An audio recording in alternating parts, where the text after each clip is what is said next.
The competitive 40K network presents Art of War. Art of War. Strategy and tactics. Discussions with the best players on the planet. Now your host, Nick Nanavati. Hey everyone, welcome back to another episode of the Art of War podcast. I'm super excited because this is our very first episode post the balanced data slate in this new world we have here. And who better to have on in this episode than Mr. Ridvan Martinez, Archon Skari himself. How are you doing, Skari? Hello. Hello, everybody. Yay, thanks for having me. Nice to be on once again talking about my beloved Dark Eldar. Yes, at this time where everyone's army for the most part is changing, yours army probably has changed the most. And what a glow up. My God, Drukhari were very, I don't want to talk shit about your army, Skari, but they were not the most exciting faction in 10th edition. And now they might just be. What an army now. I agree. I feel like from all of the changes that happened in the data slate, Drukhari are probably the ones that gained the most. Well, them and I guess Ekrons, because they didn't get changed at all. Yeah. Relative to everybody else, right? Correct. Yeah. But that's super exciting, and that's really what we're going to talk about in part one. We're going to break down the new Drukhari rules. We're going to break down how they interact with the meta and other kind of broad changes, kind of mapping out the meta as a whole and where the Drukhari tool set will allow them to position themselves and what that looks like in this new world of 40K. Skari is one of the world's most foremost Drukhari experts, and who better to have the conversation with. Then in part two, we're going to get nitty gritty. We're going to get into that good stuff because we love you here. So if you're a subscriber on our Patreon, AOW40k.com, you can access it. In that episode, Drukhari, Skari, and I are going to break down his army list over here, what he's going to play in this new world, and how it works, how he really envisions it all coming together, the combos, the tactics, the strategy, all for you in part two. Are you excited, Skari? I'm very excited. And something I love is I love surprising you because every time I talk about something and you're like, oh, I didn't see it that way. I'm like, yes, that's exactly right. You're like, it's nice to get a window into your crazy soul. And I'm like, you're very welcome. I'm super excited. Every time I talk to you, I look at your Drukhari list and they're so unassuming. And I'm like, Drukhari are just a fast army that like shoot and punch, I guess. So I don't see the combos like you do. And then you come in here and you bust down those combos and I'm super excited for it. So what do you think of the balanced data slate? We'll start there, like as the whole thing, top to bottom. Well, it's been 3 months since the last sort of like update. They've decided to make updates every quarter, so it's nice to see them sort of sticking to it. Yeah, I think it's consistent now. I correct. Kind of expect it. It's delivered. Yeah. You can be happy with that. Yes. Not only is that the case, but they've sort of shown in the last couple that it could be points, rules, FAQs. Yeah, they're willing to change some stuff now. They're willing to change like whatever sort of needs to be changed, and they're not sort of shying away from that. So as a sort of like a fringe faction, or a faction that was like every meta list had us like at the bottom of the list as a Dark Eldar player, it can be a little disheartening for folks to kind of see your faction at the bottom, even though like a lot of like it was really a low representation. Like that data I don't feel really showcased the strength of the faction because of the fact that there was only like 0.5% of the meta or something really low in terms of numbers playing Dark Eldar for the last, since like almost the beginning of the edition. And that's kind of it, the meta as a whole. Like a lot of the players that you see in tournaments will follow what the top players are playing. The top players aren't rating Drukhari as a top faction, so they're not going to typically play it. And then, people have their pet armies and the armies they always play, and that is some people. But most people do not have that kind of affinity with Drukhari for whatever reason. It's not like Tau. Tau is for whatever reason, super popular. So yeah, exactly. Just keep playing. Right. And it's funny because you can see that effect. When I went to a GT in, I think, November or something, and I won this GT, and worldwide, the win rate jumped up like 7 percentile points with my win. It went from 3% win rate to like 51% win rate just because I had been at a tournament and won a single GT, right? Like that's how big of an impact like having a low like rate is. But in terms of the data slate, you've had like a lot of the big baddies against Dark Eldar have kind of gotten a little toned down. Like some of the matchups are a little easier, a little worse. They've changed. They gave us a whole new detachment, which I think is fantastic. And it harkens or it calls to a lot of those fans or folks that play the faction that loved the faction or learned how to play the faction in 9th edition. Because the new detachment is essentially 9th edition Dark Eldar, like Drukhari, with like more combat units, more tradey, being able to like jump out and have units that can go in and reliably kill stuff. And I think they're good changes, and I'm looking forward to sort of breaking them down with you. I'm super excited for that. What do you think about the overall meta? Like Eldar getting hit, CSM getting hit, maybe Necron's not getting hit, obviously. Did you think the game is in a good spot now? I think the game was in a good spot, even with some of the factions being fringe. Honestly, they've done a great job at sort of balancing the faction. Some of the factions feel like they've been left to the wayside. You know, things like Imperial Knights, you started not really seeing very much.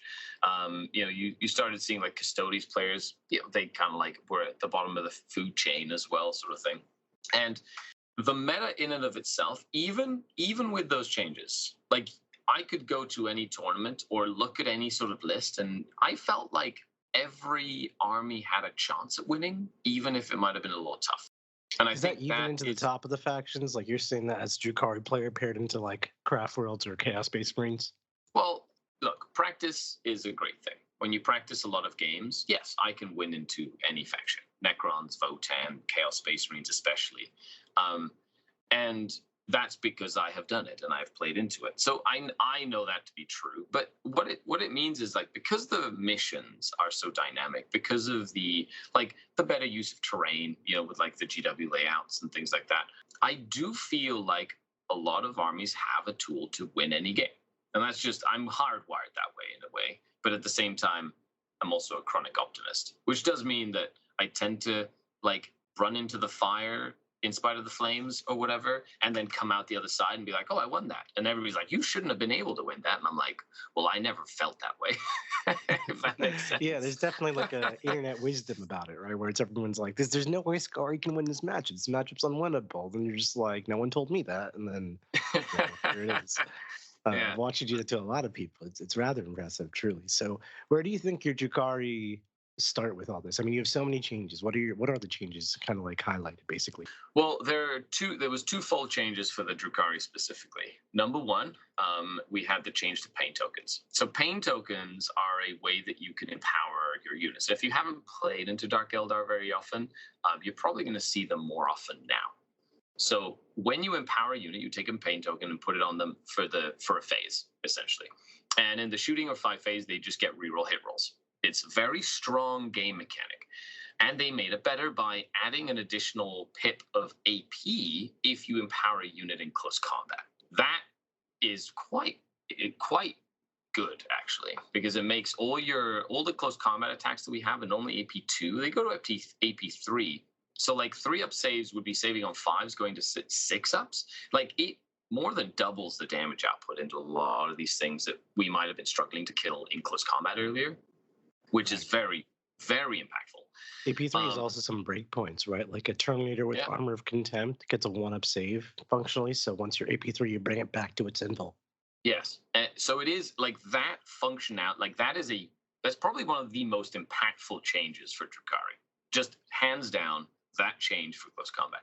And the second one being you can attach an Archon to an Incubi, which I don't know why it wasn't a thing at the beginning of the edition, because there's a lot of questions for what the start of Drukhari was.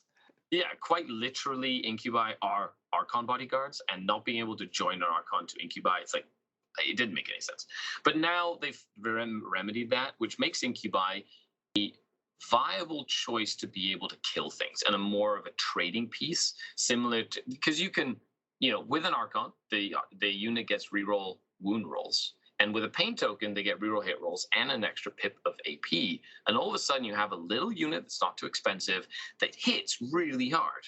And I think that's going to change that ability of Drukhari to go in behind a building and like clear out something that's hiding behind a wall. I think that's going to be very impactful in how we play the missions in the game. So you're thinking like little 5-man packs of Incubi plus an Archon, just charging people. Very similar to like how Chosen operated with the Chaos Lord. Correct. And you do that 3 times. It's basically you're playing Chaos Chosen with a Lord, but like Dark Eldar style. And you That's can just pretty cool. I like that. yeah, it feels great because you're like, oh, this little unit's hiding in a tiny little transport. Or you could do a larger unit in like a raider, which I think is overkill, but we'll get to that when we go over my list. Yeah, but and then on the flip side, they also gave us a brand new detachment. And that's the one that I think was on the top of my mind in terms of changes. I'm glad you started off by highlighting things that are always so subtle I don't even notice.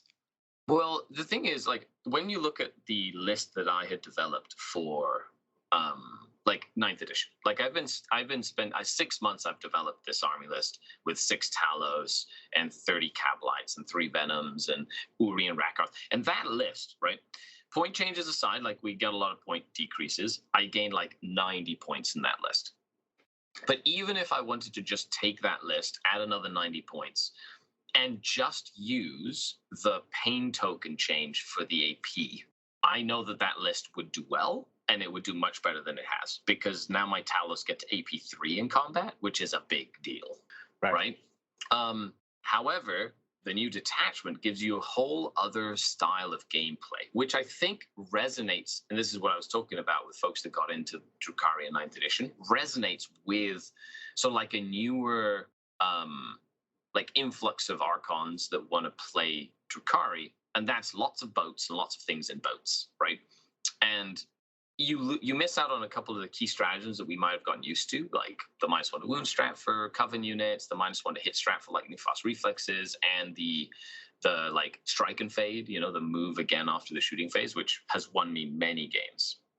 And in return, you get like the ability to really leverage some of the other issues that playing lots of Drukhari was something that I noticed. Number one, you disembark from a transport. A unit that disembarks gains ignore cover on their ranged weapons. And you know how we were talking about an extra pip of AP? All of a sudden, having a Dark Lance being AP3 ignore cover from like a little unit of Cavalite Warriors is meaningful. That like Rhino that got a 5-up save now gets a 6-up save. That Land Raider that Armor Contempted in cover, right, instead of getting a 3-up save, gets a 4-up save. Right, ignores cover is a fantastic rule. Like, you know, that's just it awesome. is a great rule.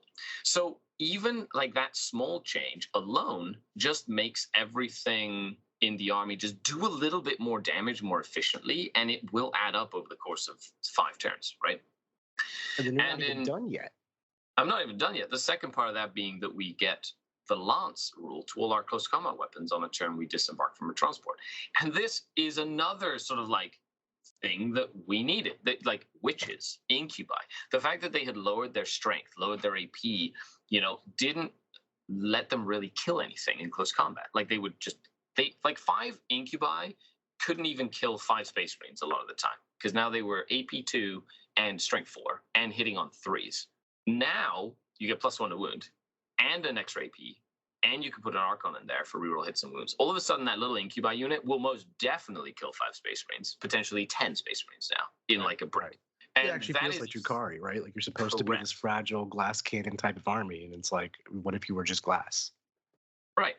And then you actually just, now you hit a lot harder. So things like 10 witches with Lilith now getting, you know, an extra AP, so they're all AP3. They get +1 to wound with their strength 3. So unless they're going against like a vehicle, they're wounding most things on 4s now, right? Like it's a humongous amount of damage improvement, which means you can clear enemy pieces, right? And then you can play that traditional trade game, right? Because hey, that's I have the challenge, right? Like you couldn't kill anything beyond a certain threshold with your Drukhari, and like you were just figuring out ways to, but basically certain things you just had to play around it to a degree and know when to pick and choose your battles. Now you can actually just kill people.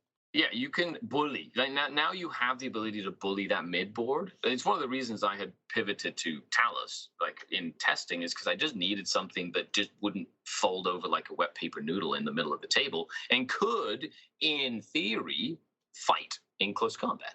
They weren't the best at fighting, but at least they didn't do what Incubi did, which was nothing, right? But that has now sort of changed. It's flipped on its head.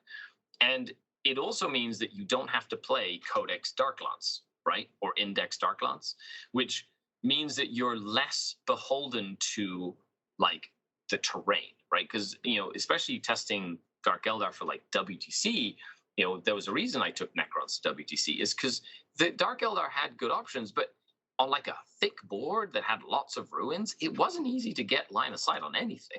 That's really interesting, because you would assume Drukhari are the type of army that are fragile, right? They want a board with lots of ruins so they can hide and not just get killed. Yes, like normally that's the case, but like when you're bringing 30 Dark Lances, like if you can't see the Rhino, you're just not going to shoot, right? And you in WTC, you're a veteran of many World Team Championships. You know how cagey people are. Like they're not going to let you shoot them, if they don't want you. There's no free Rhinos. You're not going to get it for free. You're going to have to work for that. Now, at least, you can have sort of like a mixed force where you have elements like Ravagers or Scourge sort of like being in a position to move out and hit firing lanes. But then if they do hide, you have those units that can really move up quickly and then flush them out from behind that wall and in a trade game, which is what Dark Eldar like to do. It's like I send a 120-point unit to kill a 200-point unit. Great. I'm in like the winning part of that trade now, right?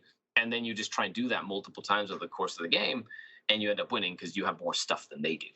Right. It's just like throughout the course of the game, now that you're killing them at like paces that they have to respect, like your speed is still fast, and now your pain is good, and you're charging through walls, and now it's a whole different dynamic to the match. Yeah, very different dynamic. Like it's still, and that's the thing, the changes are very good, but it still is not sort of like as point and click as it was in, say, 9th edition. So you can't just move, because especially with like the way ruins work and things like that, like it's not easy to just move your vehicles around as it was before with fly change, right? You can't just like fly over a building and be exactly where you need to be, right? Now, though, the addition of things like an assault ramp strategy for your vehicles, where you can move a vehicle 14 inches, disembark, right? Or move the vehicle, get out, and charge a unit after. It just increases that threat range of those trade pieces, which means you can still play that cagey keep away game, but then really kind of fly into where the action is quickly and effectively with a couple of command points.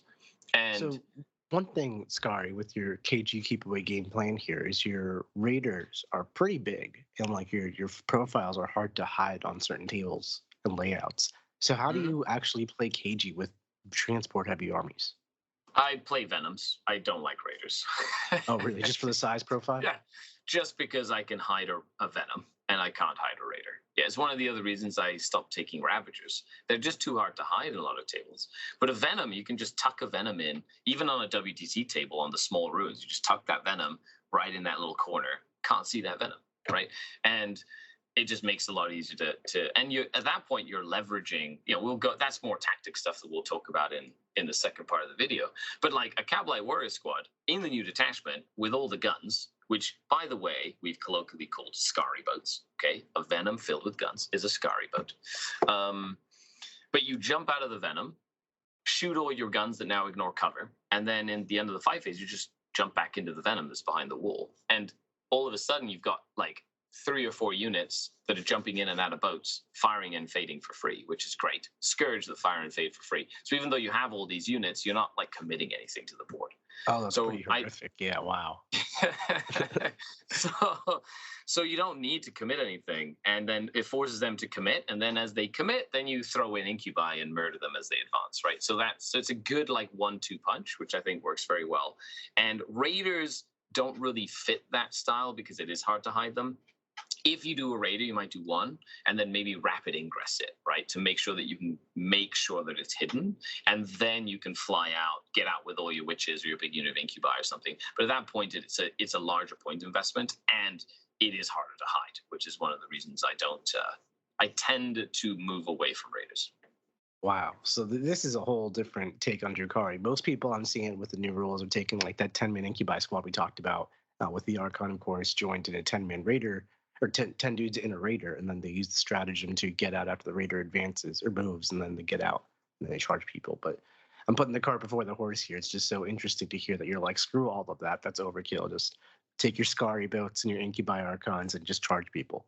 Yeah, like shoot them as they move forward. Like take advantage of your detachment rules, right? Oh, Like that's beautiful. there's some really good stratagems there in there where with a well placed pain token for rerolls and a stratagem that allows your cavalry warriors to get sustained too. Like all of a sudden, a 6 to hit on a Dark Lance nets you, you know, 3 Dark Lance hits, which is so silly with ignore cover. It's like a whole other Scourge unit in like a little like Cablite squad that then jumps back into their boat like they were never there.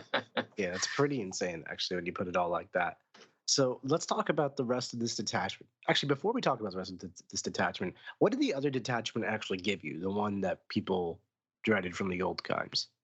So the other detachment gave you more pain tokens.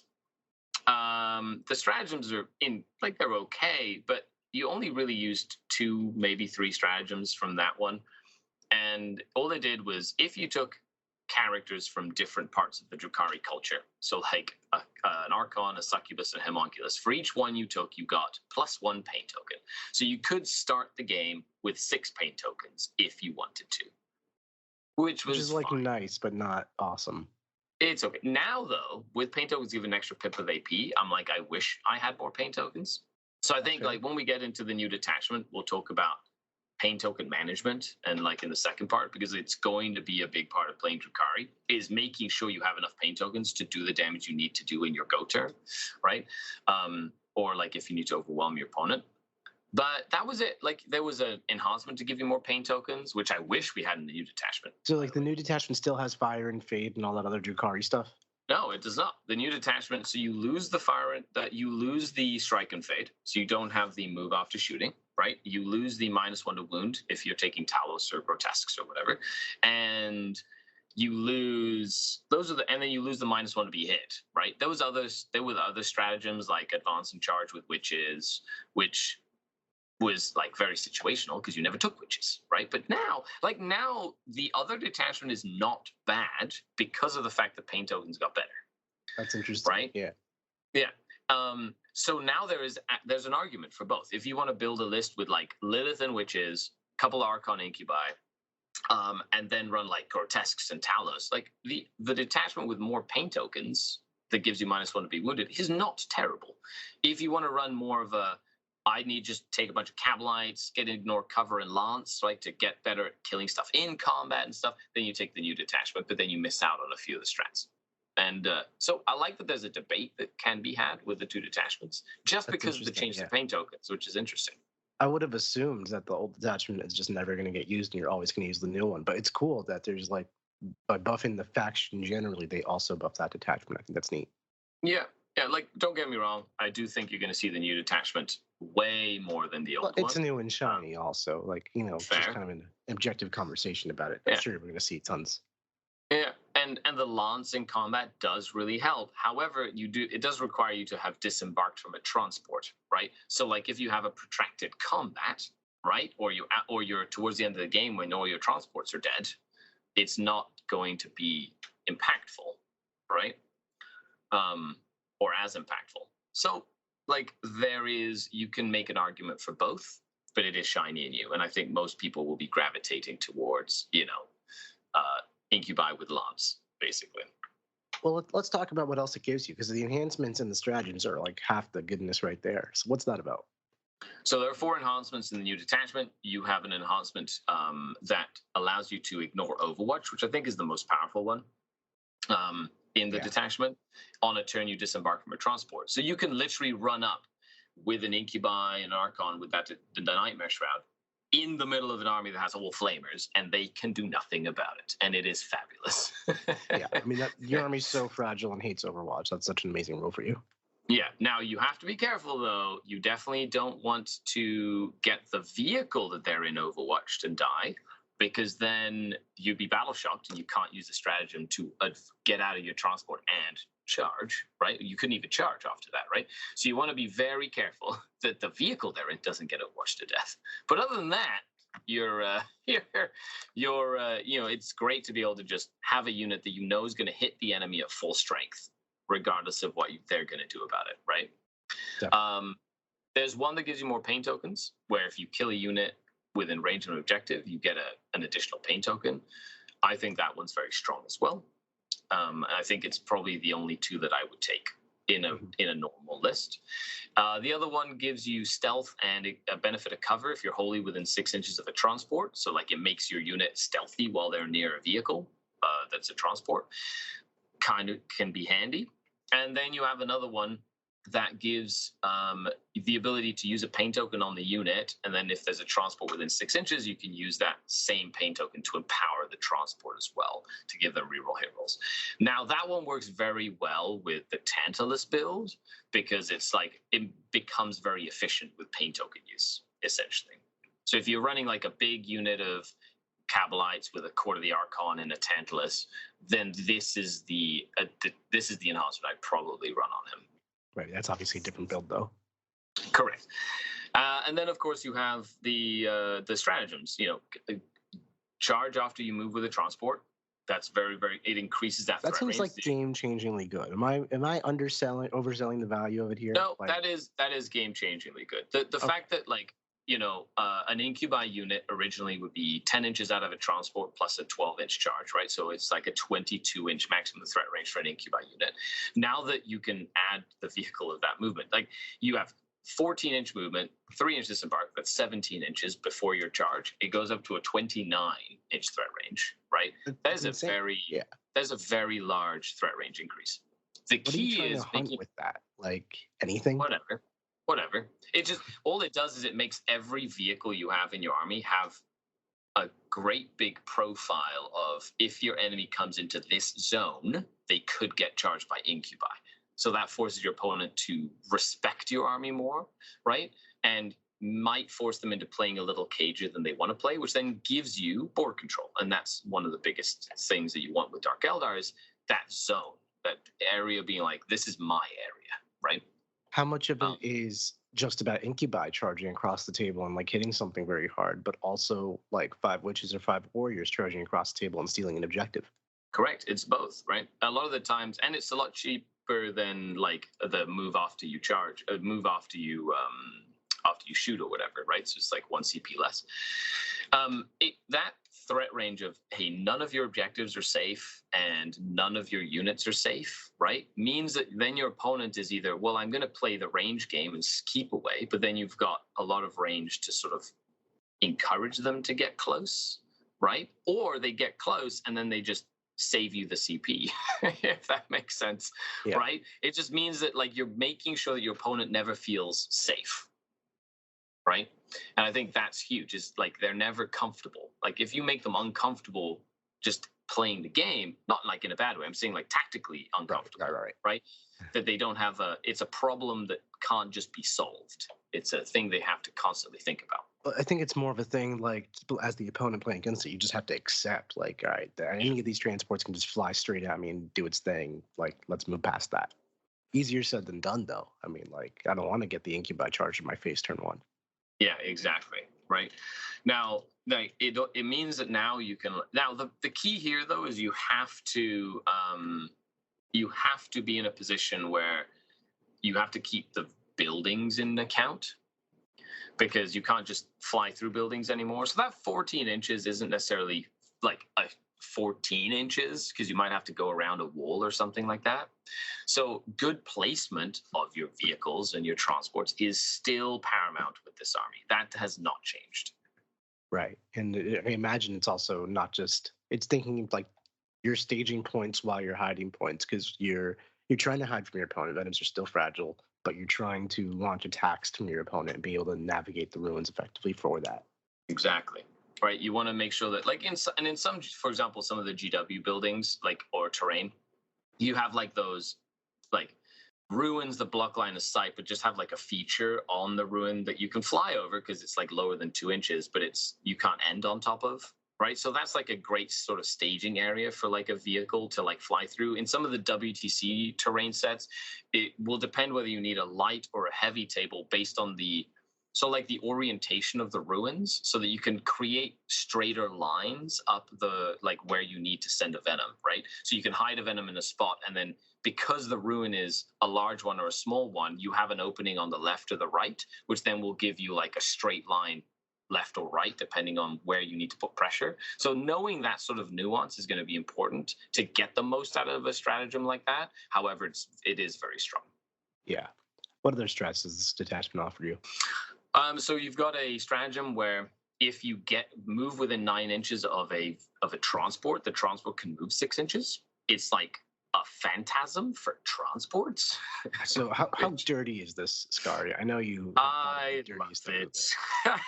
I absolutely love a stratagem like this, and it's great because you can get really aggressive with like your transports, or you can get in a position where like I need this angle with my Cabalite warriors, so I'm gonna like move them, get the Cabalite warriors out on this side of the wall. They hop back into the venom, but then the venom might be a little close for comfort against a close combat unit. But then if your enemy gets close, you can just move the venom behind a building and like run away. I love anything that's reactionary. Is gold in my hands. Please give me more reactionary stuff, especially movement. I will. What kind of stuff do you try to set up with it? So screening is a big part of it, or like another option is screening is a huge part of it. Like I would love to run a venom up, right? Straight up in my opponent's face, or a raider, even if you're a raider. Like literally advance a raider 20 inches up the board, screen out the rest of the table. You know how good I am at screening, right? And then have your opponent make a single move near that raider, and then move the raider further deeper into their deployment zone to screen out even more of their deep strikes. Oh my God, I didn't even think of that. Oh, Skari. That's so true. You can move to mess people up. It's because it's not phantasm. It's not the end of the movement phase after your reserves are in. It's in the middle of your movement phase. It's just messing up your moves. You can block somebody. Right? Oh man. Yeah. So you can like screen out that. You could actually like bait someone to like try and bring in a deep striker on like a side, and then you move closer, and then you're like, nope, I closed that gap now. What you gonna do? Like there's some really cool. I know I just blew your mind, right, Nick? Anyway, that's why you're here. So little things like that are great. At its base level, it's a defensive stratagem where you go, oh, you got close to my vehicle, right? It goes behind a wall. It's going to go behind a wall and it's going to hide, right? Like at its most basic level, it's that sort of thing. But there's a lot of 3D chess you can do, or 4D chess you can do with it. Mainly about positioning, right? Like my favorite would be to increase the threat range of that charge. So basically, like get close to a venom filled with incubi, right? Move it, not necessarily backwards, but like laterally, so that next turn I have a better shot at moving the venom straight forward and attacking the thing that I know that I need to attack next turn. So it gives me that threat range, or projects the threat range further in a different direction or something like that, right? Yeah, or even also just like using it as a screen to push back a deep striker and then coming towards your army, right? Instead, like I used it recently as somebody moved up, and I just reactionary moved my raider or whatever, and block his next move, right? Oh, that's so dirty. Oh, like sure, it's gonna die anyway, so I might as well put it closer to you so you don't get as much of a charge distance, number one, and B, that unit you wanted to move here now can stay behind that wall. Oh, that's so good. Or whatever it is. Yeah, so there's lots of ways that you can.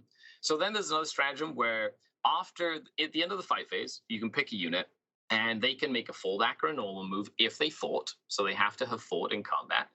And if they're not witches, they have to end within range to embark into a transport and embark into it.